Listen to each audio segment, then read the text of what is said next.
დავით აღმაშენებელი, რა თქმა უნდა, ასევე საქმის კურსში იყო, რა ხდებოდა იქ. დავით ბოლდუინი და კიდევ ვიღაც რამდენიმე დიდებული ლათინი გაუგზავნეს საჩუქრად. სერიოზულად ვამბობ, მაგრამ ეს ჩვეულებრივი მოვლენა იყო ისლამის სახელმწიფოში და საერთოდ შუა საუკუნეებში. ევროპაში ხდებოდა ეგრეთი რაღაცები. მერე გაიგო დავითმა, რომ ჯო ქრისტიანები ხარ თუ რაც. ხონდა ქრისტიანები, აბა ქრისტიანები და აყარეთ ეხლავე ბორკილებიო გასაბრძანება.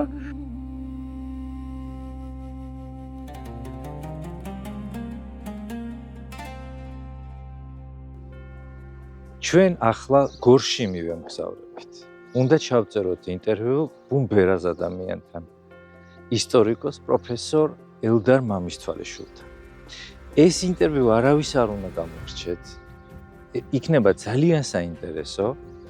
ბატონი ელდარი წლების მანძილზე მუშაობდა ქართველების თემაზე იერუსალიმში და ამ ინტერვიუში თქვენ თავარი ამბავი, რასაც მოისმენთ ერთ-ერთი იქნება თამარ მეფის საფლავის საიდუმლო, რომელიც ყველას ასე გაინტერესებდა და უამრავი მასალა გამოვაქვეყნა. მე და ბატონი ელდარი შევეცდებით ამ ინტერვიუში მოვყვეთ ამბავი ქართველებისა წმინდა მიწაზე. ეს ძალიან საინტერესო ამბავი იქნება. მაშას ჩვენ გორში მივდივართ.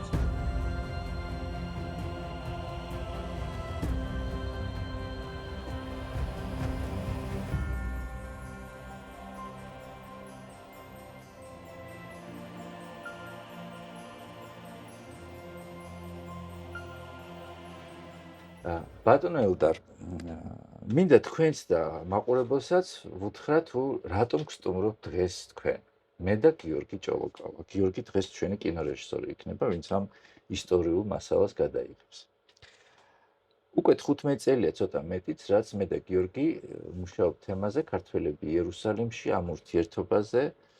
ფილმების სერიაც კი გავაკეთეთ ქართული იერუსალიმი, ესე დავარქვით კრებსითად ამ თემას. და ამ დროში გამოვიარეთ ძალიან კარგი სკოლაც. პლუს ამას, ხო? მე და გიორგიმ, იმიტომ რომ არქეოლოგიიდან დაწყებული ჩვენი პედაგოგები, ასე ვთქვათ, ეს კორიფეები იყვნენ, ფლინდორს პიტრი, იყო განო, იყო კეტლინ კენიონი, ვინც აი დიდი აღმოჩენები გააკეთეს და ამან ბევრი რამ მოგვცა. მაგრამ რატომ ბატონი ელდარი?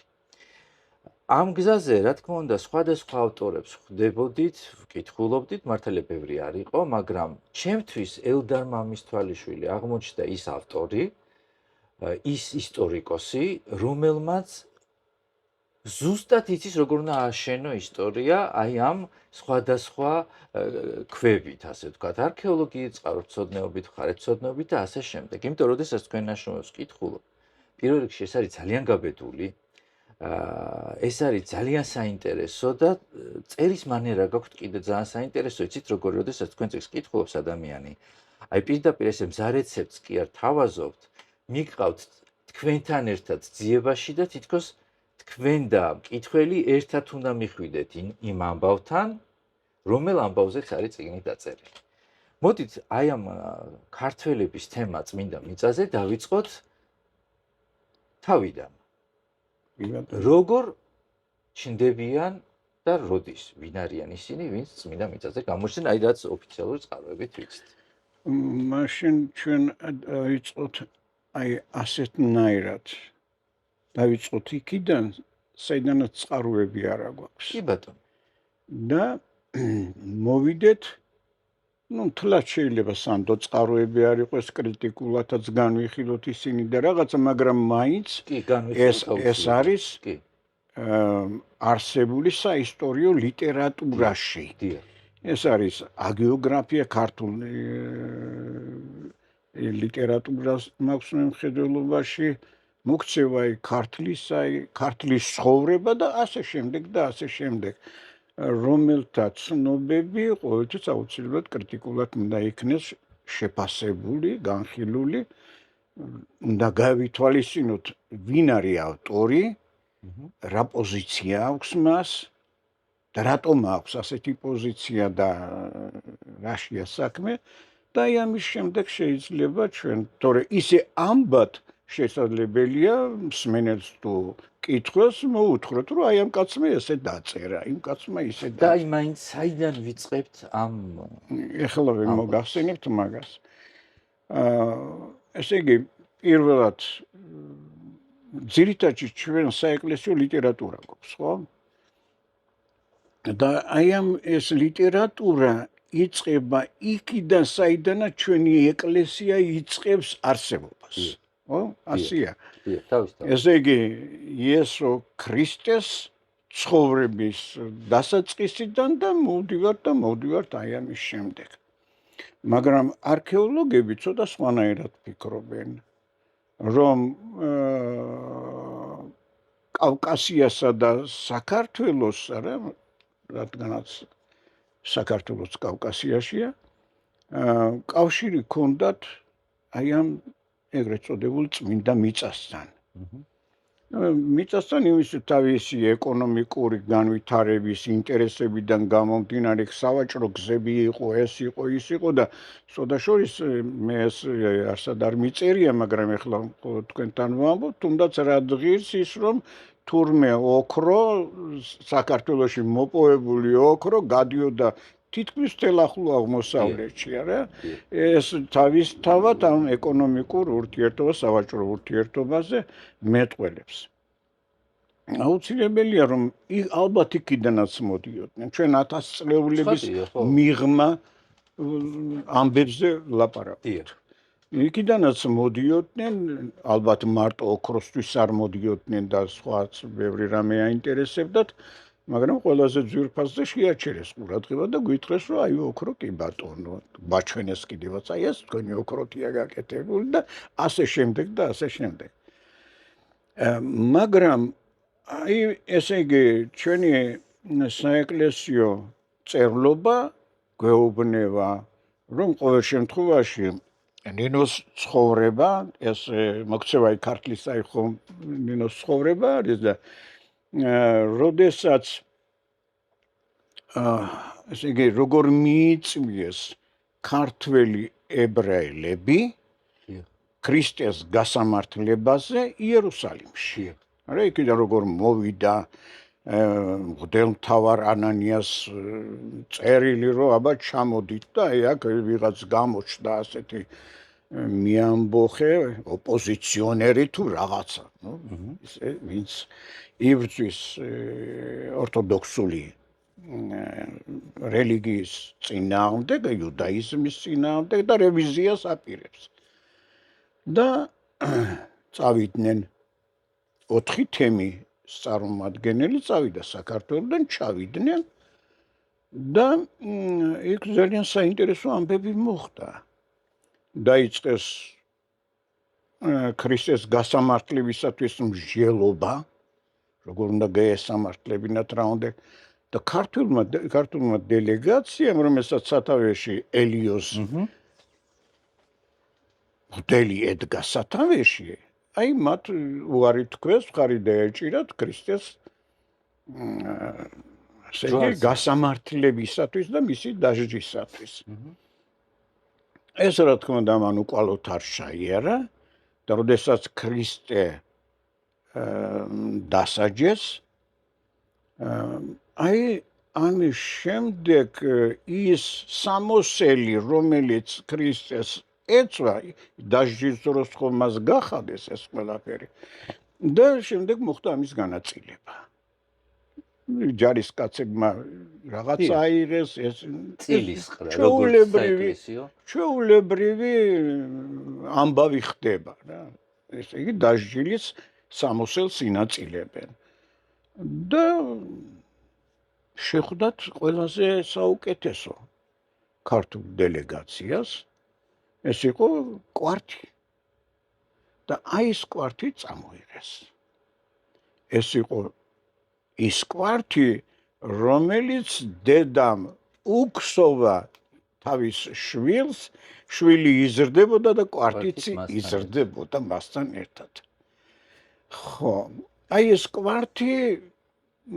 დავანებული არის ლიტერატურის მიხედვით ვიცი მე ეს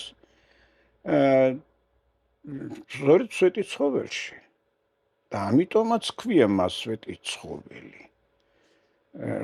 იმიტომ იმ ადგილზე ამოსული ხე შემდეგში როგორ მოიჭრა, ახლა მე რა თქმა უნდა უცხოელს არ ველაპარაკები და თქვენთვის ძალიან კარგად არის გასაგები, ამას რა დატვირთვა ქონდა და როგორ დაიმარხა ელიოზის დასთან ერთად კვართი. ეხლა დღეისათვის იქ სვეტი დგას, ხო? სვეტი ცხოველში და აი აქედან იწყება თითქოს და ქართული ეკლესიისა და მწერლობის ინტერესიც მინდა მიწის მიმართ. შემდეგში უკვე ცოტა სხვა ამბები ისე გადავალთ, მაგრამ ახლა დავანებოთ თავი ამ საეკლესიო თქმულებას. მაგრამ ჩვენ გვაქვს უკვე დღეისათვის არქეოლოგიური მონაპოვრები, რომლებიც გვიჩვენებს ქართველების ძალიან აქტიურ მოქმედებას, რაც ძირითადში ჩვენთვის რაც ცნობილია მხოლოდ და მხოლოდ ეს არის რელიგიური ინტერესებიდან გამომდინარე და სხვა ინტერესი არც არ არის დაფიქსირებული და ხედავთ როგორი ძლიერი თემი ჩამოყალიბდა თითოეული აი იმ ტაძრის რომელიც მხოლოდ და მხოლოდ ნანგრევების სახით არის და ჩვენ და სამწუხაროდ არც ერთი ქართულს არ შეუსწავლია, ერთი ინგლისელმა შეისწავლა, ორი კიდევ ებრაელმა მკვლევრებმა, მე ამითი მათ ჩრდილს კი არ ვაყენებ და რამე, მაგრამ სასურველია, რომ ვისაც ის ეკუთვნის, აი იმ ხალხმა უნდა შეისწავლოს. მან ერთ რაღაცას დავაკონკრეტებდი კიდე, რაც მოხდა აი ეს ცუდი ფაქტი ამ კვლევებთან. ნუ პირველი ის იყო, რომ პირველი ეს იმკას რო ეძახიან იმ ტერიტორიაზე გათხრა, რაც იყო პირველ სამუელის საფლავის ქვა, სადაც იპოვეს. ეს არის 1934 წელი და ნუ ძალიან ისეთი დროც არის, მაგრამ მთავარი რა იყო, იცით, ისრაელში ხო არ ესე ეძახიან დღემდე იმ ფურცალტელზე ამბობ და ყველა იმ პირველზე ვამბობ, უმლეიზუნზეც, იმაზეც, გარდა უკვე გვიანდელი პერიოდისა, რომ ესენი იყო სამაშველო გათხრები. ანუ სამაშველო გათხრებს ხომ იცით, რასაც უწოდებენ, რაღაც უნდა აშენონ და პირველ ეტაპზე ის არქეოლოგები მიდიან, რომ ზედაპირი შეისწავლონ იმ წუთას, რაც არის.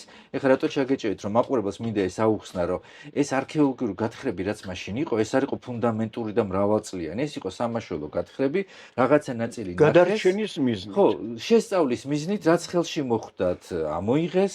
რაც არა დანარჩენი თუ იქ შენობა არ იდგმებოდა დანარჩენ ნაწილს არ შეეხნენ და დღეს კონსერვებს დანარჩენი. და დღეს იქ დგას ჩვეულებრივი თანამედროვე პატარა მუზეუმები. ზოგან მუზეუმია, ზოგან საცხოვრებელი სახლი, ბეით-საფახაში საცხოვრებელი სახლი დგას მაგალითად ზემოდან განაგრძეთ. ეხლა ნუ იმის თქმა მინდოდა, რომ ესეც კი იყო ძალიან არც ეს იღმისეული რა. არა, მხოლოდ იცით რომ გადარჩენილი იყო და მოცემულ ეტაპზე ამის შესწავლა ვერ ხერხდებოდა და ნუ შესაძლებელია გავიდეს დრო და შემდეგში უფრო ღრმა შესწავლა მოხდეს ამ ძეგლების.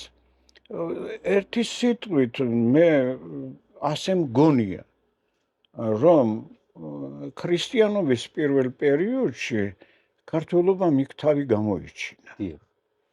გამოიჩინა და აი ამის შედეგი იყო შემდეგში ქართული თემი, რომ სულ ძლიერდებოდა და ძლიერდებოდა.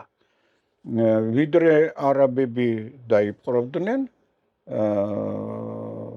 627 წლამდე, ნუ ქართველობა მე მგონი ძალიან ნორმალურად მოქმედებდა და ხლა მე ვერ ვიტყვი იმას, რომ არაბებმა რაღაცი შეაწუხეს ქართველები, მაგრამ თავისთავად იქ რახანდაც მოვიდა ის მონოთეისტური რელიგია, არა, რომლითაც გაიმარჯვა ჯერ ქრისტიანობამ და შემდეგში აგერ მოდის მუსლიმანობა, ეს თავისთავად ძალიან სერიოზული კონკურენტი იყო.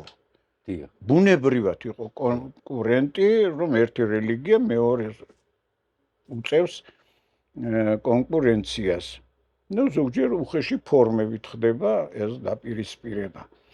აი ამას უნდა გამოეწვია ეს პირველი ეს უადრესი ძეგლების ნელა-ნელა მიჩუმათება, მიტოვება ქართველების მიერ, იმიტომ რომ იერუსალიმში ჩვენ არ ვიცით სამწუხაროდ, აი ისტორიულად რომ სადმე ეწეროს, მხოლოდ არქეოლოგიური მასალა გვაქვს ჩვენ, საიდანაც ვიგებთ, ზოგი დამწვარია, ზოგი დანგრეულია ხელოვნურად, ზოგი ბუნებრივად არის დანგრეული, იქ იერუსალიმში არსებული ეს უძველესი ძეგლები. და სხვათა შორის აგერ ჯვრის მონასტერიც დაახლოებით ეგრეა. იმ ადგილას ოდესღაც იყო ქართული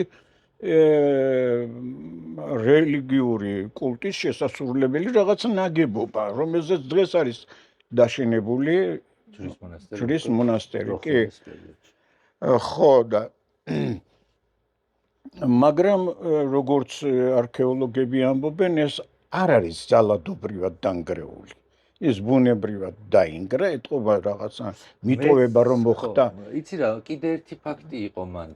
მერვე მე-19 საუკუნეებში იყო მაგ ტერიტორიაზე ძალიან ძლიერი მიწისძვრა, რომელმაც სამხრეთით საერთოდ მთელი ქალაქები დაანგრია, წმინდა დაანგრია მთელი ქალაქები. და დღემდე ტერიტორია თანამედროვე ისრაელის სეისმურად ახლია. აი მანდ რახანდაც ვახსენე, გამახსენდა ისიც რომ ჯვრის მონასტერი, სადაც მონასტერი დგას და ის ზეთისხილის ბაღი სადაც არის დღეისათვის, აი იქ იყო კატაკომბები. ძველი რომაული პერიოდი. რომაული პერიოდის არა. მე ვამბობ ქართული პერიოდისა. სადაც ინახებოდა იქ მოღვაწეების ნაშთები. ეგ კი. ხო. ეგ ვინმე მილერის თუ სწორად მახსოვს. ვინმე მილერის მიერ იქნა შესწავლილი და ეს თავისთავად და დღეისათვის დადგენილია რომ ეს ქართველი ბერების ნაშთებია. მაგრამ იცით, ერთი საინტერესო ამბავია, როგორითიც თქვენ დაიწყეთ, ახლა კარგად დაიწყეთ ეს, იმიტომ რომ ზუსტად ხსნის იმ მოღვაწის ბუნება ხასიათსაც კი ახლა რომელიც მე უნდა ვახსენო, მაინც კონკრეტული პიროვნებები უკვე ვისთანაც ჩვენ მივდივართ, ვისი სახელებით დანამდვილებით ვიცით, ეს არის ერთი ბაკურ იბერიელი და შემდეგ, ოღონდ ეს არ არის სასულიერო მოღვაწე, ხო? მაგრამ ფაქტია, რომ ბაკურ იბერიელი უკვე ძალიან დიდ საფუძველს ქმნის იქ და შემდეგ ჩნდება ერთი ქართველი კაცი, რომლის ცხოვრებასაც თუ გადახედავ და გაეცნობი და იმასაც ნახავ თუ ხალხს რა დამოკიდებულება ჰქონდა, კაცი რომელიც დადიოდა და სასწაულებს ახდენდა, თავად თქვენ უკვე ხვდებით ვისაც ვამბობ, თავად სასწაულებს ახდენდა, შთაბეჭდილება რჩება, იცი როგორი და ხალხს მით უმეტესად დამოკიდებულებაც ჰქონდა მის მიმართ, რომ ქრისტეს მერე, ოღონდ ქრისტე ცხადია, უფალია და ეს ადამიანია, მაგრამ გულისხმობ იმას, რომ აი მოვლენა როგორც ესეთი თავისი ხასიათით, ჩნდება ვიღაც ერთი ადამიანი და ისიც ქართველი, რომელიც უდიდეს მოვლენებს იწვევს იქ და ეს არის პეტრე იბერი. კი. აბსოლუტურად გეთანხმებით. მაგრამ აი სულ ცოტა ადრინდელზეც გადავიწიოთ. კი, აუცილებლად. მეფე მირიანის საქმიანობა. აუცილებლად. მე ვერ ვიტყვი რომ მირიანი მართლა იყო იქ. ამის თქმის საშუალება არ მაქვს და რატო? იმიტომ რომ ქართველი მეფეები ძალიან კარგად პატრონობდნენ აქედანაც და თავიანთ საქმეს იქ აკეთებდნენ. მე სრულებითაც არ მიკვირს, როდესაც ვკითხულობ, რომ მირიან მეფემ იქ ტაძრის ასაშენებელი ადგილი მოიპოვა. კი, ეს კონსტანტინესგან და არც უნდოდა ხო. იქ ჩასვლა ადგილი. არა, რაშია საქმე, იცით? ეს იყო ურბანისტული მშენებლობის ერთ-ერთი მონაკვეთი, ის რაც ქართულ მირიანმა რაც გააკეთა და რატომ? იერუსალიმი ფაქტიურად დანგრეული იყო უკვე.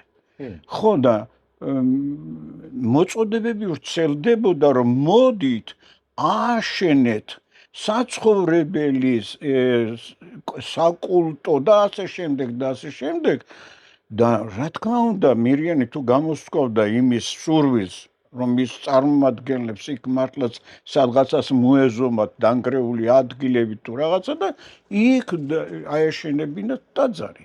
ალბათ საცხოვრებლებიც ააშენეს და ყველაფერი და ამაზე კონსტანტინე რა თქმა უნდა მხოლოდ სიხარულით შეხვდებოდა, იმიტომ რომ მასაც განზრახული ჰქონდა აღდგენილი იყო ეს ქალაქი. აღდგენი არავინ იყო და კონსტანტინე მალე გარდაიცვლება უკვე 38 წელს. მაგას რა მნიშვნელობა აქვს? დავარი არის რომ დაიწყო. ხო, არა მაგას ვამბობ, ანუ მასაც ხო უნდა რომ თავის სიცოცხლეში მოესწროს ეს უზარმაზარი, ეგ ვიგულისხმობ. რა თქმა უნდა.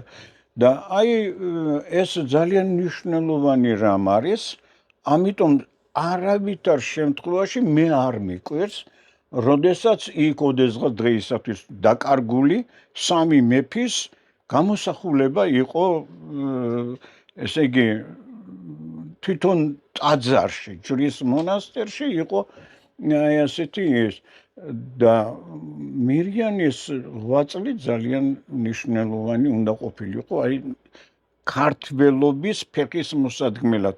ის ძველები უკვე დანგრეულია. აი ეხლა ახლიდან იწყება ეს. და ამას ემთხვევა სწორედ საქართველოში ქრისტიანობის სახელმწიფო რელიგიად გამოცხადება. ეს ერთდროულად იყო აი ის ამოსავალი, რომლის შემდეგაც მყარად უნდა დამკვიდრებული იყო როგორც იქ, ისე საქართველოში ქრისტიანობა. და იქ სხვა მიმართულებით და თქვენ აი ამ სრულიად ფანტასტიკურ და ძალიან საინტერესო და სწორ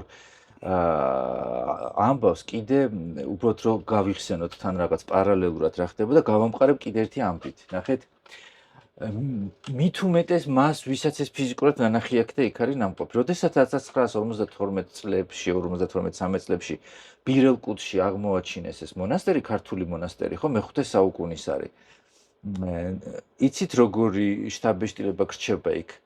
არ შეიძლება სადღაც სხვა ქვეყნიდან მეხუთე საუკუნეში მოსულმა ადამიანმა შეძლოს ამხელა კომპლექსის და იქ დიდი მასშტაბებია. იქ იცი რა არის, რომ მიდიხარ, ეს ახალი მოსული ხალხი არ არის.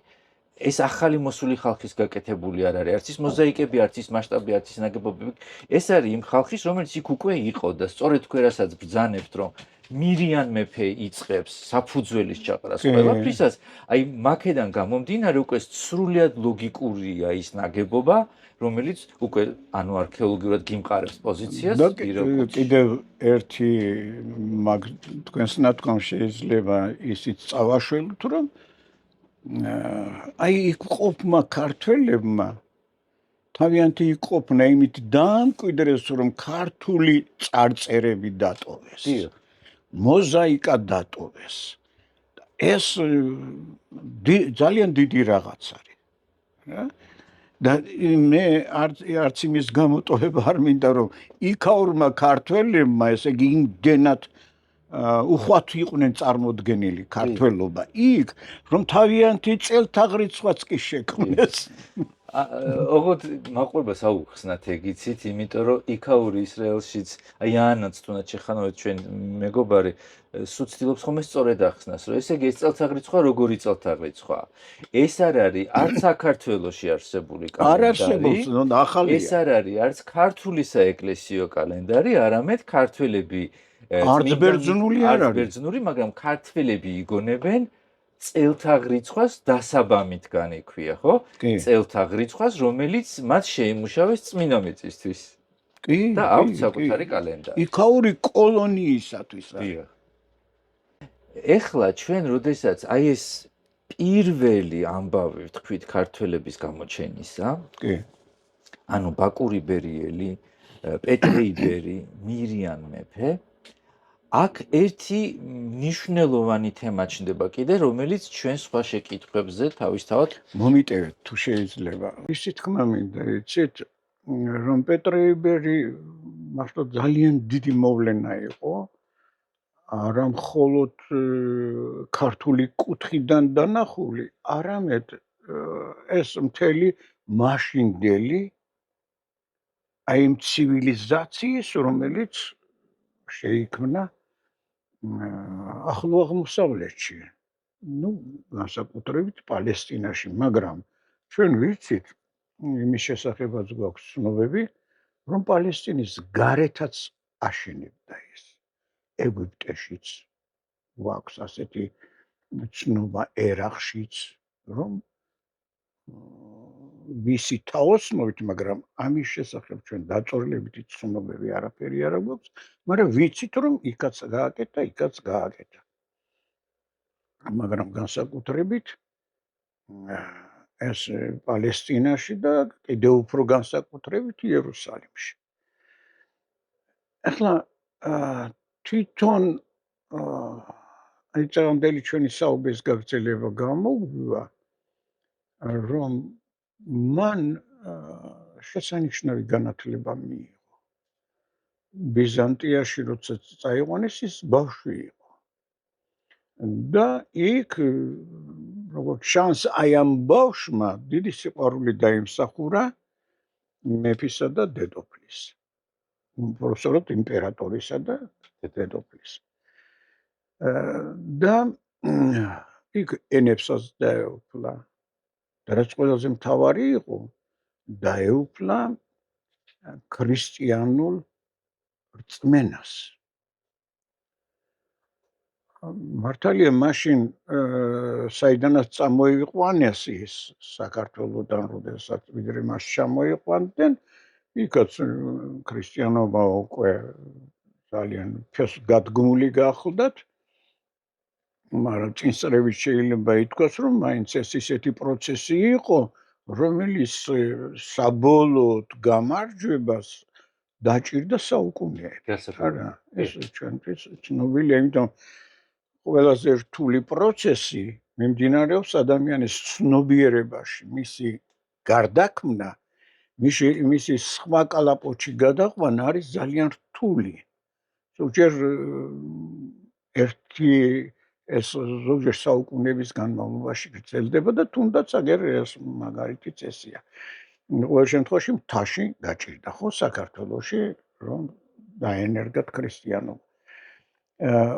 ეხლა აი ამ დიდმა განათლებამ მიიყვანა უკვე ზრდასრული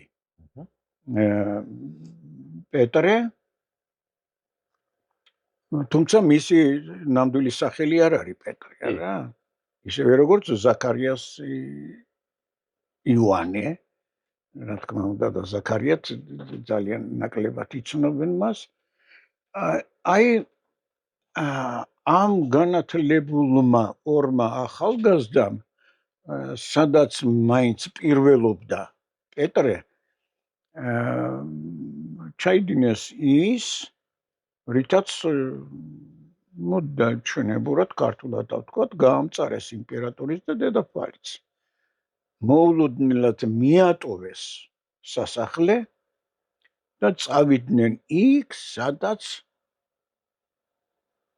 ქრისტეს ნაკვალევი ეგულებოდათ. ბუდ დავაკურგეთ, შვილობილი იყო პრაქტიკულად მერე გამოაცხადეს, თორემ მანამდე ხომ ძევალი იყო, ძევლად იყო ის საყვანელი. ხო, უბრალოდ რა ვიგულისხმე, იცით, აი თქვენ გაამწარესო სიტყვა და წავიდნენ. გამწარდნენ, იმიტომ გამწარება მაგაში იყო, ევდოკიასთვის უკვე შვილობილი იყო. კი, ამაგი ჰქონდა. განმარტე მაყურებლისთვის, რომ იყო გამწარება. კი. და სხვათა შორის დევარის დაადევნეს, დიდი ძებნაც გამოაცხადეს, ერთ სიტყვით, მაგრამ ვერ მიაგნეს ვერსად. მაგრამ როცა გაიგეს, დედოფალიც კი მივიდა მასთან. ჩავიდა იქ, რომ დაიბარა არ ჩამოვიდა პეტრე. ეგ კონსტანტინოპოლში არის ახლა და მე რეიძულებული გახდა დედოფალი წასულიყო და თვითონ ენახა. ჯერ იქაც არ უნდოდა რომ შეხვედროდა, როცა ჩავიდა იქ დედოფალი. იმიტომ რომ ეს არის უკვე პეტრეში გაღვიძებული ასკეტიზმი. კი. ის მთელი სისხლითა და ხორცით არის ღმერთისათვის დაბადებული, აი ასე მიაჩნია მას თავისი თავი და ის მზად არის რომ ყოველგვარი მსხვერპლი გაიღოს. პეტრემ დაინახა რომ აუცილებელი იყო მარტო ის რომ ზეპირად ხალხს ელაპარაკო, ეს არა, ღმერთს სახლი ჭირდებოდა. და ეს სახლი ყოველ შემთხვევაში ყველაზე საუკეთესო ქართველობისათვის რაც მან შექმნა, ეს იყო ჯვრის მონასტერი, ხო? და მე აღარ ვლაპარაკობ იქ იმაში იერუსალიმში მის მიერ აგებული დიდი თუ პატარა სხვა ეკლესია მონასტრები. მაგრამ ჯვრის მონასტერია ჩვენთვის ყველაზე მნიშვნელოვანი და აი ამ ჯვრის მონასტერზე შეგვიძლია ვილაპარაკოთ. ეხლა ამ ჯვრის მონასტერთან დაკავშირებით შექმნილია მთელი გეგმები, როგორ შენდებოდა, პირველი სახე როგორ ქონდა, შემდეგში სად რა წემატა და ასე შემდეგ და ასე შემდეგ, მერე მისი მხატვრულად გაფორმება. ეს მთელი ფაქტიურად ბიბლიის დიდი ნაწილი არის ასახული ჯვრის მონასტერში, არა ჩვენ რომ შეგშევალთ სპეციალურად არის ლოტის ხედა მთელი ეს პანუარი გაკეთებული, ხო? ეს დიდი შესანიშნავი რამ არის შექმნილი და აი ამ ისტორიის გაცოცხლება უნდა მას. მერე აქვე გაჩნდა იმ ხის ძირი, რომელზეც ჯვარცმა მოხდა, ჩატარდა და ნუ ეს დღესაც შეუძლია ყველა შევიდეს და ნახოს ეს რაც ეხლა მე ვახსენე. რა არის იცით ეხლა შემთხვევითი არ იყო თუნდაც იმ ლოტის ისტორია, შეიძლება რა პირდაპირ თეოლოგიური თვალსაზრისით თუ მიუდგები, შეგვიძლია ჩვენ ეს ისტორია გავაცოცხლოთ, რატომ ეს და რატომ სხვა არა. ლოტის მოღვაწეობა, მისი საქმე, მისი ოჯახი, მისი ეს ყველაფერი იმდენად მნიშვნელოვანი იყო, აი მაშინდელი მორწმუნეებისათვის, რომ აი სწორედ მაგაზე იქნა დაშენებული და ეს ლეგენდაც, რომ მაინც და მაინც იქ მოხდა ეს ხის ჩარგვა, აი ამ ლოტის მიერ ჩარგულ ხეზე გაეკრა ქრისტე. ერთი სიტყვით იქ სიცოცხლე მიმდინარეობდა. მისი მოწაფეები იყვნენ, ზოგი ეპისკოპოსი გახდა, ზოგი ქვეყანასაც კი განაგებდა და აი ასეთი დიდი ავტორიტეტის მქონე. სხვათა შორის ძალზე საინტერესო არის, მაგრამ მე წეღანაც ვთქვი და ეხლაც ვიმეორებ, მაგრამ იმდენად სადაუარეს მისი ფილოსოფიური მოძღვრება, რომ ეხლა აქ მაგაზე აქ მოდი ავღნიშნოთ ერთი საკითხი მისი ფილოსოფიიდან.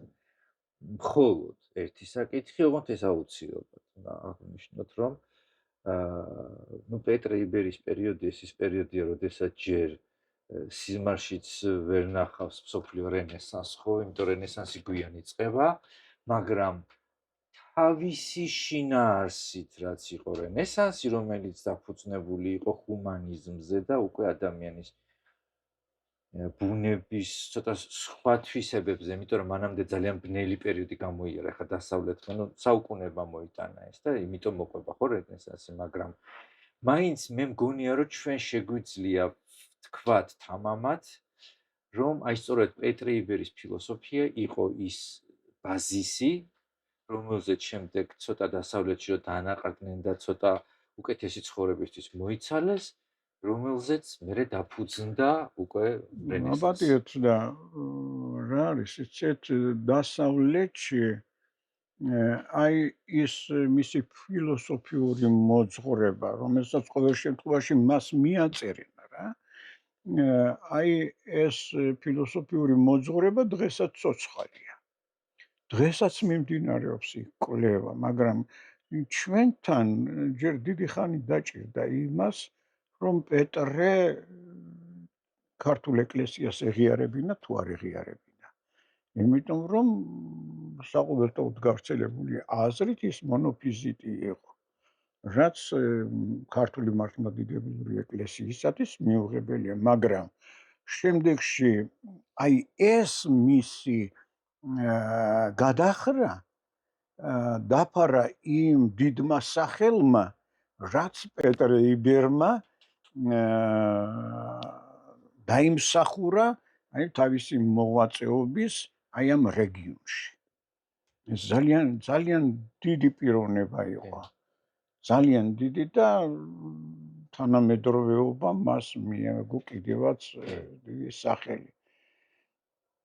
იმდენად რომ მოდი აღვნიშნოთ ეს ამბავიც რომ მაყურებელმა ეს დეტალები მინდა უკეთ იცოდეს კიდევ რომ როდესაც პეტრე იბერი გარდაიცვალა, აღესრულა, ეს იყო იმდენად დიდი ადამიანი, ეს იყო იმდენად ცოცხალი წმინდანი, რო თქვა კიდე არაფერი არ არის ამის თქმა იმ ეპოქისთვის, რომ მიცვალებულის დაკრძალვაც კი უჭირდათ, ღამეჩუმად წაასვენეს, ხო, არის ესეთი ცნობები, იმიტომ რომ სპეციალურად წაესვენეს. დაემალათ, რომ ხალხს როგორც აი სიწმინდე ეს ცხედარიც კი არ გაეგლიჯათ და ნაცნაცვლად მაშინ ხდებოდა ხოლმე ასეთი რეციდივები.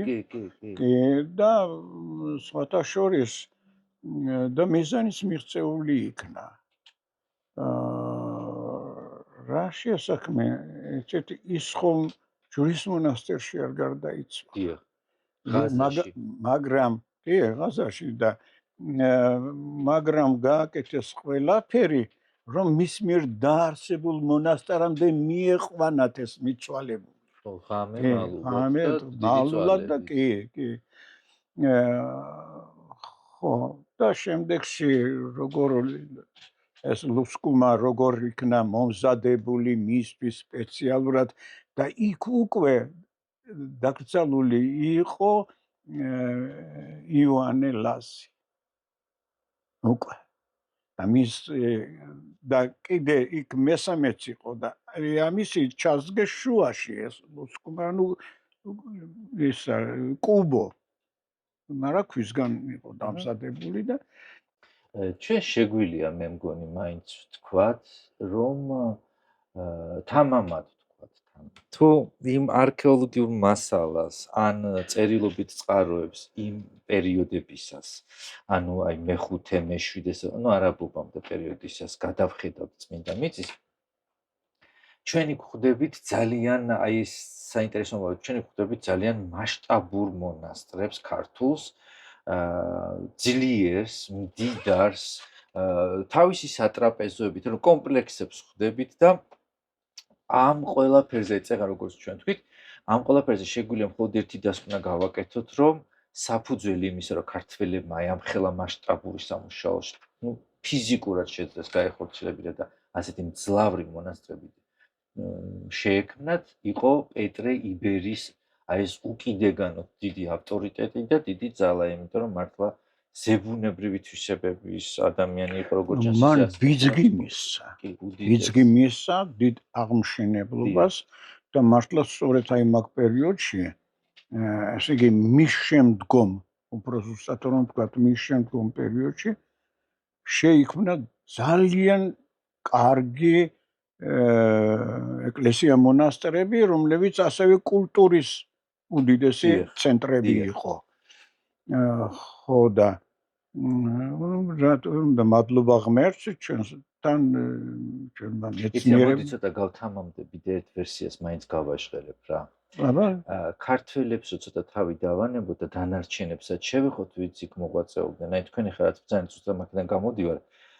აი პეტრე იბერის გამოჩენამ და აი მისმა ავტორიტეტმა მარტო ქართველებზე კი არ მოახდინეს გავლენა რეალურად ის რომელიც დღემდე არსებობს უძველესი ის დიდი მართლა ძირძველი ლავრები რაც არსებობს წმინდა მიწის ეს ყველაფერი აი პეტრესი და პეტრეს შემდგომი პერიოდის არის აი ეს თლიანი საფუძველი რაც წმინდა მიწის ჩაიყარა მაგ პერიოდში და ფაქტია რომ ამ კაცს აი ეს დიდი გავლენა ნამდვილად ჰქონდა ისე რომ ქართველები მარტო ისი თქმა მინდა ქართველები მარტო თავისთვის კი არ აკეთებდნენ რაღაცებს ისინი დიდ ბიძგს აძლევდნენ სხვებსაც რომ იქ აი აი მარტო თავისთვის არ აკეთებდნენ და აი ამაზე მინდა რა გითხრათ იცით მაშინდელი ქრისტიანული ეკლესია ძალიან ინტერნაციონალური იყო სადაც ერთსა და იმავე ტაძარში მე მაგალ წიგში მაქვს კიდევაც ვინ იყვნენ რომელი ერის წარმომადგენლები და ასე შემდეგ ხო და აი ეს მათ უხერხულობას არ უქმნიდათ არა იმიტომ ერთსა და იგივე მონასტერში მოვაწეობდნენ ქართველები, ბერძნები, სირიელები, რა ვიცი, სომხებიცა და ყველა. აი ეს არის ტიტუს ტობლერს აქვს შესანიშნავი წიგნი აი სადაც სწორედ სპეციალურად თავები აქვს დათმობილი აი ამის მე ერთ ვიდეოში მე და გიორგი რომელიც იერუსალიმში გადავიღე ავტორი არ ვთქვი მაშინ რაღაც იმ მომენტში არ მინდოდა ამაზე აქცენტირება მაგრამ დღეს ვიტყვი გრიგოლ ფერაძე იყო ის ადამიანი ვისაც ჩვენი ვიდეო ახსოვს ახლა გაახსენება ეს ციტატაც გრიგოლ ფერაძე იყო ის რომელიც თავის წიგნში წერდა რომ ქრისტიანული ფანატიზმი და ნაციონალიზმი წმინდა მიწა პირველად ლათინებმა წაბილწესო ასე წერს პირდაპირ გრიგოლ ფერაძე ხო კვლევების საფუძველზე იმიტომ რომ სანამ იერუსალიმის სამეფო არ ჩამოყალიბდა არ შეიქმნა და არ გამოჩნდა ლათინები მანამდე ზუსტად თქვენ როგორც ამბობთ ესე იყო მაგრამ მე ლათინებმა ისეთი ტენდენციები გააჩინეს წმინდა მიწაზე რომ ლათინთა შემდეგ მართლა გაჩნდა უკვე ლათინებმა ის გააკეთეს რომ როცა შევიდნენ იერუსალიმში გამოაცხადეს კონფისკაცია ყველა ეკლესია მონასტრის მაგრამ ქართულისა არა ეს ხომ საინტერესოა ძალიან რა ქართულისა არა და რატო იმიტომ რომ ქართველებმა დიდი დახმარება გაუწიეს იმიტომ 3 წლის განმავლობაში იერუსალიმი ალყაში ჰქონდათ შემორტყმული. მან საჭმელიც უნდა, სასმელიც უნდა, ყველაფერი ჭირდებოდათ, ხო? თან დანარჩენი გარემომ ტურლად იყო გამწყობილი. თან მარცხ ხდებოდნენ, მოდი ესე ვთქვა. ხო და აი ამიტომ იყო რომ ქართველი ბერები და მე ეჭვი არ მეპარება, რომ ქართველი ბერების ეს თაოსნობა მათი პირადი ინიციატივით არ იყო. არამედ ქართული სახელმწიფო და ქართული ხელისუფლებასა შეთანხმებული. იმიტომ რომ შემდგომში ჩვენ რაზეც შესაძლებელია გქონდეს კიდე საუბარი ეს არის ის რომ აი რანაირად ხდებოდა შემდეგში აი ამ ამბების გარდაქმნა როდესაც იერუსალიმში მივიდნენ ეგ შავი მთიდან ჩამოდიოდნენ ბერები და მიქონდათ საჭმელი, სასმელი ამ მოალყეებისათვის. ისაც ალყა ჰქონდა შემორტყმული და ეხმარებოდნენ. შემდეგ 99 წელს როცა შევიდნენ იქ იერუსალიმში როცა შევიდნენ, აი მაშინაც დიდი დახმარება გაუწიეს. და არის ესეთი ვერსია მე ოფიციალურს არ ვამბობ რომ თითქოს ქართველებმა გაუღეს იერუსალიმის კარი. ეს მე მგონი ცოტა ფანტაზიის ნაყოფია, იმიტომ რომ ხლა ეგრე იოლიც არ იყო. მარტო იოლზე არ არის. ერთი რაღაც უნდა გავითვალისწინოთ და კარგ ადგილას მიდიხართ უკვე თქვენი საუბრით. აი ყველაზე როგორ თქვა, ყველაზე საინტერესო ადგილას მიდის უკვე ქართველთა იქ ცხოვრების ჩვენი საუბარი. ერთი რამ აუცილებლად უნდა ვთქვათ, ახლა ამას ვერ გავექცევით, რომ მსოფლიო ისტორიაში თუ კი რამ საშინელება მომხდარა ზოგადად, საშინელი ფაქტები თუ ბრძოლები, მათ შორის გამორჩეულად საშინელი ფაქტია იერუსალიმის აღება, ხო?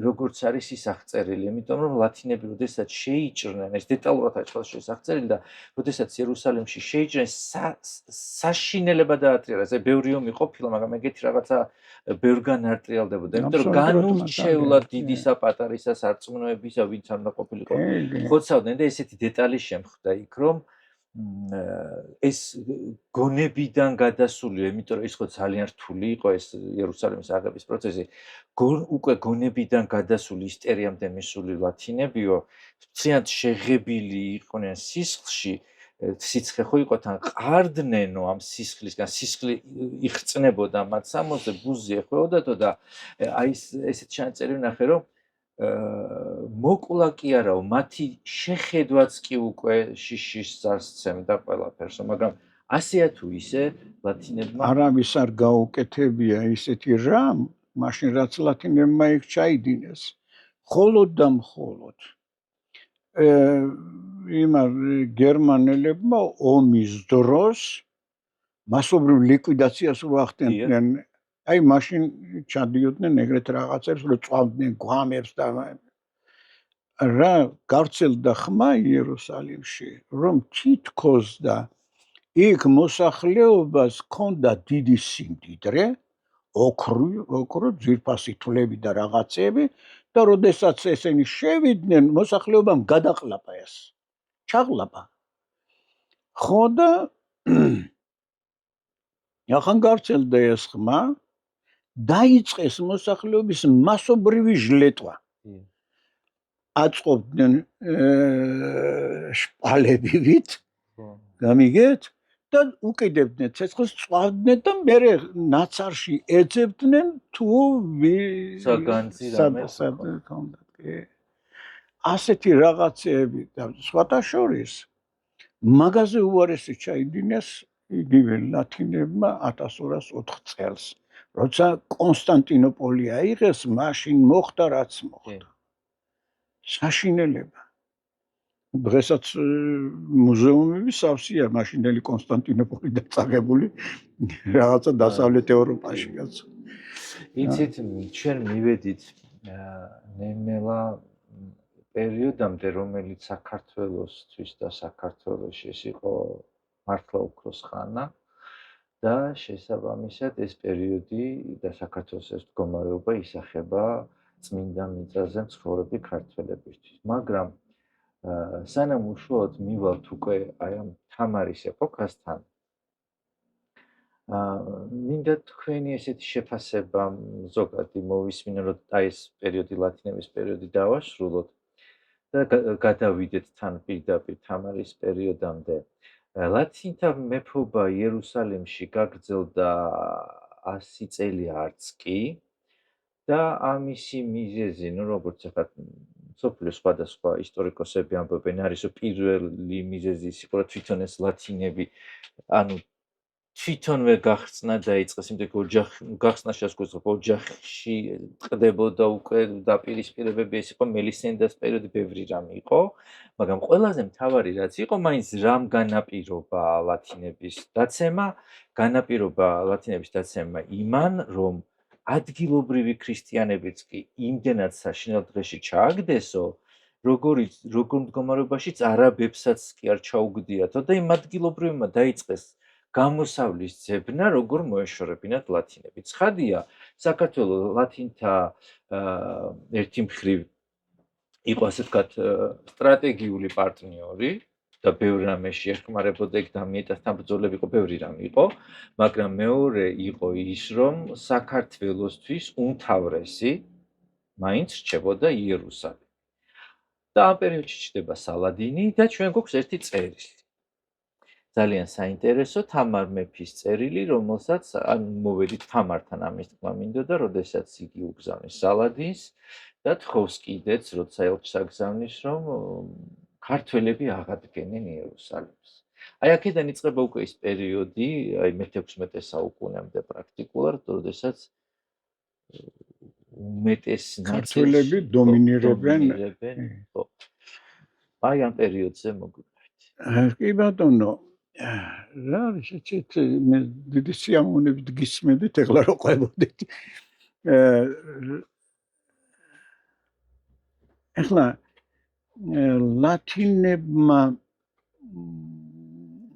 რაც შეიძინეს, მოდი მაგას თავი დავანებოთ და აი ის საქართველოსა და ლათინებს შორის რა ძაფი გაიბა ისეთი რომელმაც გარკვეული გაგებით თავისი სიმტკიცე ამ ძაფმა შეინარჩუნა ვიდრე ლათინებმა არ მოსპეს ბიზანტიის იმპერია. ეხლა და სხვათა შორის ბიზანტიის იმპერიის მოსპობაში ქართველებმა სერიოზული როლი ითამაშეს. ეს ძალიან საინტერესო საკითხია, როგორ ჩამოყალიბდა ტრაპიზონის იმპერია, ვინ იყვნენ, რა იყვნენ და რა ქართველებმა რა როლი ითამაშეს. ეხლა ეცეთ ძალიან მოკლედ ამაზე საუბარი ძალიან ძნელია. ძალიან ძნელია და რატო ეცეთ თუ ერთდროულად და პარალელურ რეჟიმში არ განვიხილეთ საქართველოს გეოპოლიტიკური მდგომარეობა და ის რაც ხდება პალესტინაში, დაუშვათ იმ ლათინების სახელმწიფოებში, არა? აი ეს ძალიან ძნელია და შესაძლებელია გაუგებარიც კი გამოგვივიდეს. მე შევეცდები რა თქმა უნდა რა შეიძლება მოკლედ. საქართველოს დავით აღმაშენებლის საქართველოა ამ დროისათვის და დავითმა ყველაფერი გააკეთა, რისი გაკეთებაც შეიძლებოდა და შექმნა ძლიერი სახელმწიფო. მე რა ჩვენ შესაძლებელია თუ საშუალება გვექნა თამარის დროინდელი თამარის კარი და მისი პოლიტიკოსები როგორ აკრიტიკებდნენ და არ იზიარებდნენ დავით აღმაშენებლის პოლიტიკას. ეხლა მე არ მოვყვები რა თქმა უნდა რა ბრძოლები ჩაატარა დავით აღმაშენებელმა და როგორ მივიდა იმ უდიდეს გამარჯვებამდე, როგორ დაამარცხა მან ილღაზი და ასე შემდეგ და ასე შემდეგ. ეხლა იცით ზოგჯერ ჩვენი თუ ეს ბევრ გაუგებრობას იწევს ის რომ გონია რომ მაშინ ინფორმაციის გაცვლა ძალიან სუსტი იყო. არა, ინფორმაცია ვრცელდებოდა. შესაძლებელია ისეთი შესაძლებელი კი არა ნამდვილად ისე არა როგორც ეხლა ვრცელდება. რამდენი საშუალებებია ინფორმაციის გადასაცემად. ერთადერთი მონღოლებმა შეძლეს რომ მათზე ინფორმაცია ვიდრე მიაღწევდა სადამდე თვითონ აცრებდნენ და ამაში იყო მათი გამარჯვების საწინდარი. ყოველ შემთხვევაში პირველ ხანებში მაინც. და აი ესე იგი ახლა უნდათ არ უნდათ ლათინებს უნდა მიექციათ ყურადღება რა ხდება ამ აღმოსავლეთში ეს ვინ არიან რომ ამ ჩვენს მუსლიმებს ასე დღეში აგდებენ. იმიტომ რომ ფაქტიურად მუსლიმებს გამოგლიჯა დამხმარე ძალა.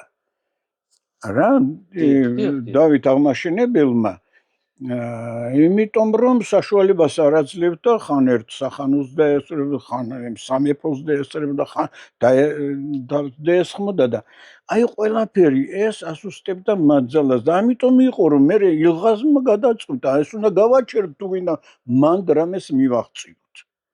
რა? და აი დავით აღმაშენებელი რა თქმა უნდა ასევე საქმის კურსში იყო რა ხდებოდა იქ. აი ეს რომ უტევდა ამ მუსლიმანებს სწორედ ამაზე იყო დამყარებული. იქ რამდენადაც დაებმეოდნენ მუსლიმანები და მათ დამხმარე ძალა არ მოუვიდოდათ იქიდან, ესე იგი აქ ორ მხრივ ის არის ურთიერთობებზე მანამდე არ უნდა ესე იგი ეს უნდა გამოეყენებინა და იყენებდა კიდევაც და მარტო ეხლა ჩვენთვის ეს როგორ გითხრათ სასკოლო პროგრამაში წერია რომ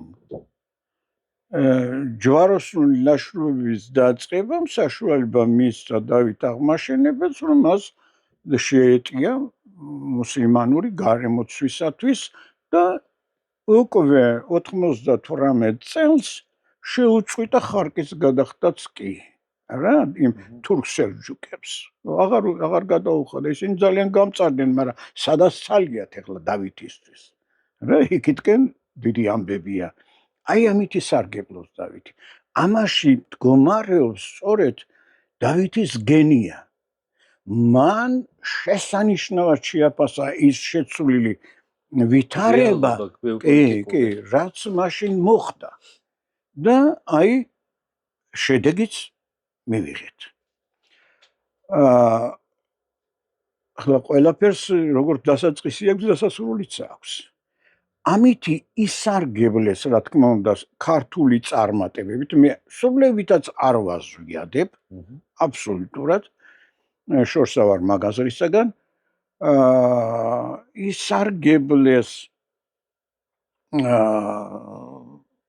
ესე იგი ჯვაროსნებმა და დაიწყეს თავიანთი გეგმების მოწყობა გაჩნდა პირველი კონტაქტები ყოველ შემთხვევაში მე რაც ვიცი და რაც წერია ლიტერატურაში იმას მოგახსენებთ პირველი კონტაქტები გაჩნდა იერუსალიმის მეფესა და დავით აღმაშენებელს შორის ხო ეს ბალდუინ მეორე თურმე 18 წელში ხო გამეფდა ბალდუინი და 19 წელში უკვე თურმე საქართველოში ჩამოსულა ჩუმად ისე შემოპარულა ისე უწარმოებია დავისი დაკვირვებები ამ ქვეყანაზე როგორ აღწევენ ასეთ წარმატებებსო და ისე გაპარულა რომ ვერავის ვერ გაუგია ნუ რა თქმა უნდა ეს ბავშვური ის არის დამოკიდებულება საკითხისადმი ჩაგიკითხები რა ერთ ამბავს ბალდუინი გაიპარა ასე თქვა ჩუმად ხო რა ხო ჩუმად გაიპარა და გაიპარა და მერე თურმე მერე ნუ გაიგეს თუ არა ქართულ სამეფო კარზე ამის შესახებ ამის ჩვენ ცნობა არაფერი არ აქვს მაგრამ თუ მერე გვაქვს კიდევ იოანე ბატონიშვილს აქვს იმაში წყობილ სიტყვაობაში რომ ბალდუინიო იღებდა სისტემატურად დავით აღმაშენებლისაგან გამოგზავნილ საჩუქრებს მე არ ვიცი ხლა რას ეყუდნობდა იოანე ბატონიშვილი ვერ გეტყვით მაგრამ აი გვაქვს ასეთი ცნობა მაგრამ ეხლა მოდი აი ამ თითქოს მართალ და თითქოს ტყუილ ცნობებს ანალიზი გავაკეთოთ ესე იგი მაშინ მართლაც არსებობდა პოზიტიური ურთიერთობა რატომ იმიტომ რომ იქითაც გონიურულად შეაფასეს საქართველოს მნიშვნელობა თავიანთი სახელმწიფოსათვის იერუსალიმის სამეფოსათვის და აქეთკენაც შეაფასეს ლათინების აი ეს ბრძოლა ეს ბოლდუინისა და მისი სხვა კარისკაცების მიერ მუსლიმებზე თავდასხმები და ეს ერთი სიტყვით აი ასეთი მდგომარეობა იყო მაგრამ ახლა ერთი რამ იკვეთება რომ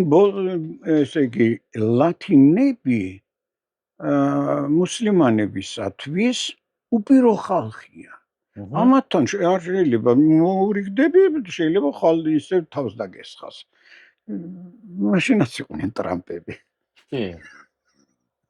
ხო და რა არის ეცეთ აი ასეთი ვითარებაში რაღაც ხელშეკრულება დაძდეს უკვე ილღაზე ჩვენ ხო უკვე დავამარცხეთ არა სიტყვაც არ გვიტყვია ჩვენ მაგრამ მაინც ხო ვიცით რომ დამარცხებულია და ელღაზიშვილთან გააფორმეს შეკრულება ბოლდუინმა დაემა და არ გასულა დიდი ხანი ისევ თავს დაესწენ ისევ რამ და შეიპყრო ეს ლათინები სხვების ბოლდუინიცა და სხვებიც და აი ახლა აქედან დაიწყო მთელი რაღაცა სერიები ამეთი გადაცემა, გადმოცემა ხან ვისთან გადაიყვანის ხან რაღაც საპყრობილეში ჩასვეს ხან ასე და რატო ეშინოდათ რომ შესაძლებელია მუსლიმანებს ეცადათ მათი განთავისუფლება. აი მაგ ტყვეობიდან გამოსყიდვას ხო არ გულისხმობენ, როცა ამბობენ დავით აღმაშენებელს? არა, დავით აღმაშენებელს გამოსასყიდი არ გადაუხდია. არაფერი. დავითს ბოლდუინი და კიდევ ვიღაც რამდენიმე დიდებული ლათინი გაუგზავნეს საჩუქრად. არა, სერიოზულად ვამბობ, მაგრამ ეს ჩვეულებრივი მოვლენა იყო ისლამურ სახელმწიფოში და საერთოდ შუა საუკუნეებში. ევროპაშიც ხდებოდა ეგრეთი რაღაცები. ხო და გაუგზავნეს საჩუქრად. მერე გაიგო დავითმა რომ ჯო ქრისტიანები ხარ თუ კაცო. ხო და ქრისტიანები, აბა ქრისტიანები და აყარეთ ეხლავე ბორკილებიო გასაბრძანება. ხო და დიდი სამბით გაანთავისუფლა და გაუშვა. ეხლა შესაძლებელია ეს ისე იოლად არ იყო როგორც მე მოვხდები. ცხადია. ხო, დღეს არის იოლად დასანახი შედარება. ხო, რა თქმა უნდა. და მაგრამ ეს ყველაფერი ნამდვილად ასია. ესე იგი დავითი რომ საჩუქრებს უგზავნიდა თურმე ეს ხალხში ცნობილი იყო. კი, და საჩუქარი საქართველოში გამოუგზავნეს აქ. ეს მეფე. ხო, მეფე გამოუგზავნეს, იმიტომ რატო? რახან ქრისტიანი იყო, ესე იგი ეს გამოგზავნა ძალიან სერიოზულ აღიარებას ნიშნავდა კაცო. აი ქრისტიანი მეფე ძლიერი ესე მოიდა რითი გავახაროთ და აი აჩუქეს იერუსალიმის მეფე. მიაშუქეს მას. მაგას ვამბობ, საჩუქრად და ამან მე დავით აღმაშენებელმა ნუ ალბათ კარგი მიღებაც მოუწყო ყველაფერი რამე და გაუშვა. მაგრამ ამას ყველაფერს ჰქონდა თავის გაგრძელება. ის იმიტომ რომ ლათინებმა კარგად დაიმახსოვრეს ეს და ქართველობასთან და ქართულ ეკლესიურ მონასტრებთან კარგი ურთიერთობა შეინარჩუნეს. მარტო რა დღის რომ გავიხსენებთ რომ ლათინი რაინდები შესაწირავებს აძლევდნენ ჯვრის მონასტერს. წირავდნენ შიგ იყო სხვათა შორის იყო ჯვრის მონასტერში ფრესკები, რომელზეც გამოსახული იყვნენ ჯვაროსანი რაინდები. ნუ ესენი ყველაფერი გამქრალია, რა თქმა უნდა, ეს აღარ არის. ხო, და ახლა მე არ შეიძლება რომ არ თქვა რომ ესე იგი ქართველობა ლათინებთან წერან ორი მაგალითი თქვი არა მე რომ ვიდრე იერუსალიმს აიღებდნენ მანამდე როგორ ეხმარებოდნენ და ასე შემდეგ შევიდნენ ნუ ის იმას სერიოზულად ნუ ჩავთვლით რომ ქართველებმა გაუღეს კარი. ხო არა. ხო, მაგრამ ქართველებმა რაღაც დიდი გააკეთეს. აი მე ამას მინდა ხაზი გაუსვა. ეს და რაში გამოჩნდა ეს? ჩვენ არ ვიცით ფაქტი რა გააკეთეს ქართველებმა, მაგრამ რაც გაკეთდა ზოგადად ქართველობისათვის მე იმას მინდა თქვა. ჯვრის მონასტერი საშინელ მდგომარეობაში იყო. ესე იგი როცა ჯვაროსნები შევიდნენ და რამე და არ მოახდინეს ქართული ეკლესიების კონფისკაცია. ესე იგი აქედან რეჟისტრასკონა შეგვიძლია გავაკეთოთ. ამ კაცი ჭამიებმა იმდენად შეაფასეს ქართველების დახმარება, რომ აი ეს არ გაუბედეს, ან არ გააკეთეს და ესე იგი, როდესაც ჩვენ გვაქვს ცნობები აი ჯვრის მონასტრის ძალიან ცუდ მდგომარეობაზე, ცოტა რომ იქ მოწესრიგდა და ყველაფერი იერუსალიმში, შემდეგ 2-3 წლის მერე ჯვრის მონასტერს აქებენ რადონეზე. ეს ბრწყინვალე მონასტერი და ყველა ხას უსვამს და რა მოხატულობაა შიგ. გამიგეთ? ამას ქართველობა მაშინ ვერ გააკეთებდა. პილიგრიმულ ჩანაწერებში მოდი აღვნიშნოთ ეს ემაყურებლისთვის, რომ პილიგრიმულ ჩანაწერებს, როდესაც ნახულობთ, რა თქმა უნდა, როგორც წმინდა ადგილებს აღნიშნავენ აღდგომის ტაძარს, ბეთლემს და სხვა სიწმინდეებს, მაშინდელი პილიგრიმები, რასაც ნახულობენ, მაგრამ უმეტეს პილიგრიმულ ჩანაწერში ესეთი ტექსტია ზუსტად რაც გვაბრძანებთ, რომ აი ამ ადგილას არის მონასტერი, რომელსაც ჯვრის მონასტერს ეძახიან, არის გეორგიანელების და ამბობენ, რომ ეს არის ძალიან ლამაზი მონასტერი. ანუ პილიგრიმები განსაკუთრებით კი არ ამბობენ, უსვამენ ხას, რომ ეს ლამაზი ნახა და მონასტერია. თავის ჩანაწერებში აქვს ანგლოსაქსი რომ იყო. პილიგრიმი სწორედ იმას წერია, რომ მე ვნახე და ეხლა როგორ არის გაკეთებული და ეს მე ნამდვილად არ მეპარება, რომ გააკეთა ესე იგი ლათინების დახმარებით იმ პერიოდში მიღწეული გადაუხადეს რაღაცით. დიახ. აი ეს რაღაცა იყო სწორედ. მაგრამ ეს პერიოდი როგორც წეგავ თქვი დიდხანს ვერ გაგრძელდა ცოტა ხანს, ან ლათინთა სამეფო. დავითის სიცოცხლეში იქ არაფერი მახინჯი მიარგდა. არა, სხვა რამე გულისხმე ხა. ზოგადად ლათინთა ბატონობა გაგრძელდა თითქმის 100 წლამდე. მეტი იერუსალიმში ლათინთა სამეფო 1099-დან 1187.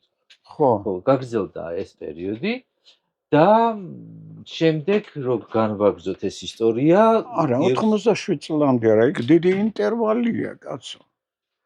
დიდი ინტერვალია, იმიტომ მე სალადინმა ხო აიღო. ხო და მან მოვდივარ, ანუ სალადინთან მოვდივარ. ანუ სალადინი თან მოვიდეთ უკვე, იმიტომ რომ წინ ბევრი საინტერესო ამბავი გველის. ლათინთა მეფობა მოკლედ არ არის მრავალსაუკუნოვანი ცხადია, სალადინი მოდის, იღებს იერუსალიმს და სალადინის მიერ იერუსალიმის აღებისთანავე ჩვენ ხელში გვხვდება უკვე თამარის წერილი, იმიტომ რომ თამარი როგორც ქრისტიანი დიდი ქვეყნის უკვე ხო ძლევამოსილი საქართველოს ქრისტიანი მეფე თავისთავად ცხადია ინიციატივას იღებს იმისა, რომ დანგრეული იერუსალიმი აღარ ისმენთ. რა შესაქმე ცით თამარი არ აგზავნის წერილს. სალადინმა გამოუგზავნა თამარს წერილი. რომ თავს რო დასხმოდნენ, ხო? ხო. მან ჩემი ყმადნაფიცი არიან და იქნებას დაცულნი იქნენ და ისინი არავინ შეაწუხოს და ასე შემდეგ და ასე შემდეგ. ეს როგორც ჩანს, თამარის კარმა ჩათვალა როგორც ბიძგი ჩვენი ინტერესების განსახორციელებლად. ბიძგი, რატო? ამ დროისათვის უკვე იმ ბალდუინიც აღარ არის, რა თქმა უნდა, სხვაებიც გაირია მონასტერი ისევ და ქართულ მონასტრებს გაუჭირდათ. დიახ. აი ასეთ ვითარებაში თამარმა